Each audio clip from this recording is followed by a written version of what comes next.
Hey everybody, I'm Jess Barnes, and I'm a service designer. And you already now know what that means, so we're not even gonna talk about this. But oftentimes, I call myself the people's champ because I seriously champion the needs of the people that I'm designing for. I literally couldn't believe that more in my heart and my soul. And so I think it's interesting because a lot of people have different definitions for service design, and this is actually one of them that you can find in the book, This is Service Design Thinking, and it's a quote, it's not even a definition. So when you have two coffee shops right next to each other and each sells the same exact coffee at the exact same price, service design is what makes you walk into one and not the other. So I'm curious, I can hear you and I'll shout your answers out too, but I'm curious, what observations do you notice between those two photos? A mess. Is it a mess on the left? Okay. Yeah. Yeah, go for it. Yeah. The Starbucks is more vibrant. Cool. Say it a little louder for me. Yeah, community vibe on the right. Yeah, awesome. How about one more?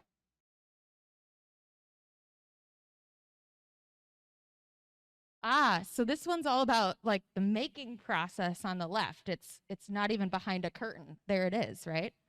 And then on the right-hand side, it's more about consuming the product, right? And so when we think about services, that coffee itself is just a product.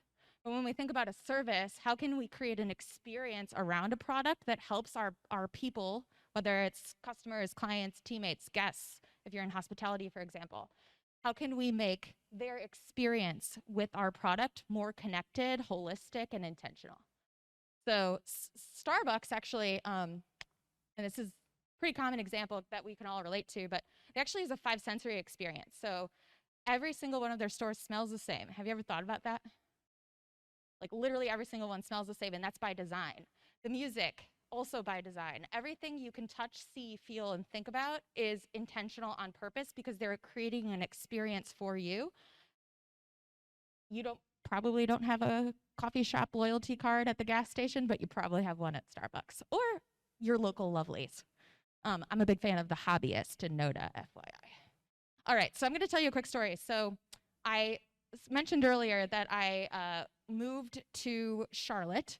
No, I didn't. Yes, I did. I moved to Charlotte from Chicago, actually, to start the service design practice at TRUIST. And real fun, I accepted the offer in February 2020. There was no such thing as a pandemic in the United States of America. We didn't even know about Italy yet, but China was starting to have there was some news coming out of China, so it was really early. And then I moved to Charlotte in May of 2020. So I just want you to have that in your mind. May is like 2 months into lockdown, right? So I actually had to stop in Cleveland to pick up my dad so he could help me move. And then we were going to head down to Charlotte. So that first drive from Chicago to Cleveland is about 6 hours. 4 hours in, I have two amazing fur babies, Paco and Pika. They're my favorite little guys and gals. And I stopped to give them a walk. And I was like, all right, we're going to be in the car for a long time. Let's give them a nice, robust walk. So we really hit the rest area. I'm talking like 3 football fields worth of walking. And I get back to the car and I go to unlock it and I can't find my keys. And I'm like, oh, dang, whatever. Oh, cool, it's open. I'll find those keys in a minute. You know what? Let's find out what happened there. First, when you rent a car, this is what we would consider the happy path. You get the car, you make the reservation, you get the car, you drive the car, you return the car. That's a happy path because that's the ideal experience that we want our clients or customers to have with us. Service design, we say happy path. But when someone loses their keys, oh no, the only thing that I can do is call them, right? So I actually had to Google this on the car rental website. Call us, they say. So, all right, we would consider this an unhappy path. This is not the ideal journey we want, but there's probably remedies, right? Yeah, of course, there totally is. Remember this little triangle? They'll call us and then work this out for us. So I searched long and hard for these keys. Part of why the COVID context makes a lot of sense is there was nobody managing the facilities at the rest area, so the grass was really long, and it made it extra hard to find those keys that went missing. So I'm on the phone with the customer service, and after 40 minutes, I get disconnected. So I'm still like scaling the field at this point, looking for the keys, but the sun is starting to set, and I just got disconnected when I had already been waiting for 40 freaking minutes. So this is that moment in time. You can see Pika in the background there. She's set up shop and enjoying her treat that I had. All the doors are open because it was summer, and I am a happy, happy camper. So I call again, and after an hour and 15 minutes, I finally get an answer that they're gonna have to tow the car, okay? I am moving from Chicago to Charlotte, and all of my stuff is in the trunk. What do you mean you need to tow the car, okay? But they're truly like, I'm like, there's gotta be something, right? Like, these keys have to be somewhere. I'm missing something. I was missing nothing, no. So I finally had to call my dad and say, come get me. So he's got to drive 2 hours to come get me, and then we got to drive 2 hours back. So I'm like in bed at like 3 a.m. at this point, with all of my things now in my dad's car. So we had to transfer all that stuff. That was super fun. In the morning, I called just to confirm all this because I would hate for something to go wrong with all this waiting. And I had to wait another hour and 12 minutes. And at 11 o'clock, I finally arrived at the rental car place in Cleveland, and this is what that looked like. Remember, COVID, nobody was flying, so everybody was driving. And because staffing and resources were limited, this is one line for literally every single car company. By the way, this is my adorable dad right here. And so what was super exciting is while I'm in line, I get a phone call, and I'm like, well, that's weird. And they end up sending me a text, hey, we canceled all your requests. Don't worry, we canceled it. Sorry you didn't need it, our help. And the request help, by the way, was that tow. So I'm like, so they think I'm in this car right now in Toledo, Ohio, and I'm here in Cleveland trying to get a new one. And so all of this to say is like, there is a whole lot of pieces and parts behind the scenes that we often don't see, because in service design, we have what we call front stage and backstage, and we call that the line of visibility. And you could think about this as like a restaurant. So you've got your host, your waiters, your waitress that are in the dining area that you can see, but the chef, for example, is behind the kitchen wall.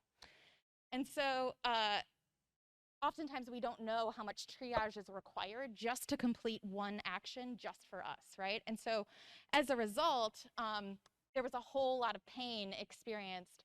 And this is why I go so hard for service design, because services do not need to be this dang painful.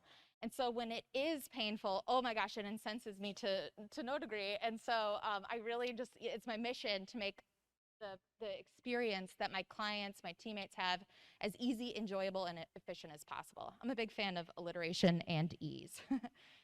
And so really TRUIST can do better too, and that's why they brought me to TRUIST to establish the service design team. When someone is thinking strategically about your experiences across client segments, across different channels, that's where service design really comes in and adds value, and that's why you don't have, well, we hope at TRUIST, you never have one of those rental car moments like I did. And so the reality is that we got a lot of work to do. And so also around the same time that I started, of course, the pandemic was going on, and a lot of people were unable to afford their mortgage payments, right? And so as a bank, that's a service I can provide you, is support when you cannot pay or meet your monthly payment obligation. And so the reality is, the only way you could request a forbearance or a temporary suspension on your mortgage payment was to call us. We already know how calling went for me at that rental car place. Unfortunately, it was even worse for TRUIST clients.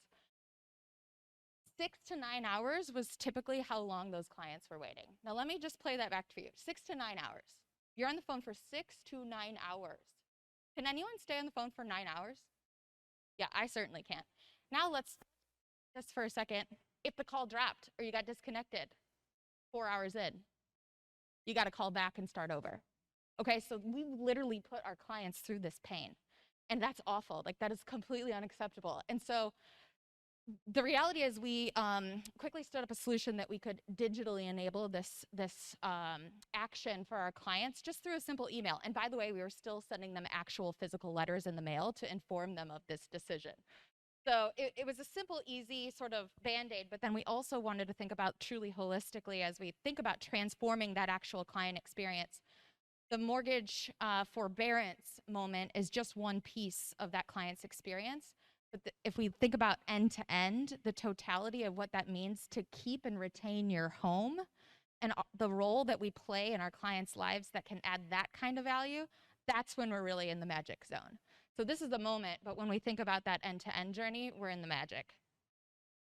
And so this is a quick little journey map that we did to help communicate how we stood up that quick digital solution to temporarily offer mortgage payment relief. And it really just shows sort of the happy path is that you actually get this email, you open it, you quickly sign the document, and you're good to go. No more 9 hours of waiting. Simple enough. But then the reality is there was also unhappy path, which is like someone didn't see the email. So they're still on that phone for 9 hours. And so ultimately we had to transform the whole system of solutions, but this was the initial way that we approached solving that problem. And so when we think about service design, there's really 5 principles. This is from This is Service Design Thinking. I've mentioned that reference before. It's a great resource if you're new to service design. And I did tweak them a little bit so they might look a little different than the ones you'll see in the book. But the 5 principles are really that it's a people-centered process. I'm pretty sure they say user-centered in service design thinking. And I think it's more than just the user. There are so many stakeholders at the table that are impacted by the solutions we develop. And therefore, it's weird for me to say user because I think we're talking about people. 2, it's co-creative. So we are super collaborative. Like I said, I'm not going to design a solution for my client without asking them first. And by the way, we're going to invite them to the table and our teammates to design those with us. We just had the opportunity to bring 8 teammates into our corporate center about a month ago for redesigning the branch of the future. And it's like, you are the people who are going to be in that branch every day. We should totally be talking to you, right? So we co-create those solutions with our people. And then number 3 is that it's sequencing. So there's an order. I like to think about, I love this phrase from, it's a service design firm in the UK. His name was Alex, I forget his last name. But LiveWork is the firm, and he helped design the London 2012 spectator experience for the Olympics. And he says, we really wanted to create brilliant basics and magic moments. And that's one of my favorite phrases when it comes to service design. So sequencing, if everything was magic, it wouldn't feel very magical. You got to think about the highs and the lows as a journey. And so how can we deliver those brilliant basics and those peak magic moments in a way that really captivates our clients and really keeps them engaged in the service that we're offering?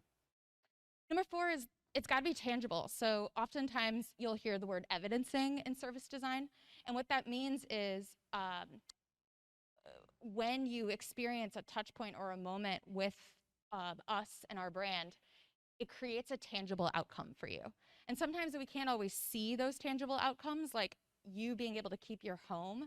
We just know that you took that forbearance, right? But ultimately, it creates evidence that the service or the experience is working for those that we are designing it for. And of course, measurement comes into play sometimes here too. I like to think of it that way. And sometimes measuring services are really hard, especially when you've done an amazing job. And that's because it's such truly a holistic set of solutions that address one single problem. And so sometimes it's hard to pinpoint exactly which part of that solution is the one that created the satisfaction, but that's why the tangible part of service design is really critical. And last but not least, it's holistic. So I've already talked about the 5 E's. No, I didn't talk about the 5 E's, did I? Let's break it down. Anybody know the 5 E's? Okay, oh my gosh, I really wish I could make that work. I don't have a song. Okay, so the 5 E's. First E is entice. How can I build anticipation for you and that future experience you're about to have with us? So this is about creating brand awareness or maybe even helping you understand the moment that you have a need that we're the one who can address it for you. Second E is enter. How can I create an amazing first impression? Engage. This is the meat and potatoes of the experience. This is all about those interactions and touch points in the core of the experience that you're offering. Exit is our 4th E. That final goodbye be just as amazing as that first hello. Anyone familiar with the peak end rule? Cool. So it's a behavioral economic principle, but the idea is that we often think the first impression is the most lasting one, but peak end rule says kind of the opposite. The last moment you have is the one that you remember. So peak peak end rule on that exit. And then my favorite, because nobody ever thinks about this one in service design when you're working with other stakeholders, is extension. So how can I remind you of that experience that you had when you're no longer with us? And at TRUIST, we're all about building better lives and communities for our clients and our teammates. And the reality is, extension really means that we've connected you to that better financial life of your future and the other ways that your value, or I'm sorry, let me start over. Not start over, but let me clarify. When we're talking about building and inspiring better lives and communities, for us, that truly means that we are helping you achieve your dreams financially or otherwise. And so holistic and that extension piece allows us to really make sure that we're keeping good on that promise. So at TRUIST, we have a human-centered design process. A lot of people always say, what's the difference between design thinking, human-centered design, and service design? Does anybody have that question? Kinda? Okay, cool. All right. So the reality is design thinking is a mindset. Human-centered design is a process. And service design is human-centered design. It's just we have a specific lens for things that we care about. It's a little bit hard to see, so I'll help you understand it. First, our end users. I've already talked about this one a lot, but they're clients and teammates, especially in a place like TRUIST. Our teammates are just so near and dear to my heart, and I want to make sure that I'm always thinking about them. Front and backstage discovery, so that restaurant situation. And in human-centered design, we're not always thinking about both sides of the equation there and the line of visibility and what we need to put behind the curtain. Two of our most common sort of outputs that are specific to service design outside of human-centered design, it doesn't mean you couldn't use them in human-centered design, is a service blueprint. So it's specific swim lanes that bring together people, product, and system so that you have a holistic viewpoint and literally a plan to follow. So when your product developers go in and start drafting user stories and things, they're following the blueprint and it's all connected to an intentional experience. We also create service prototypes. These are so fun because you could just make something super fast and ask people to interact with it, and then you get information about it, right? So I feel like that's kind of unique in service design because you can 100% do that in human-centered design, but really getting out the kinks in an interaction between people is huge value add from an iteration and refinement perspective.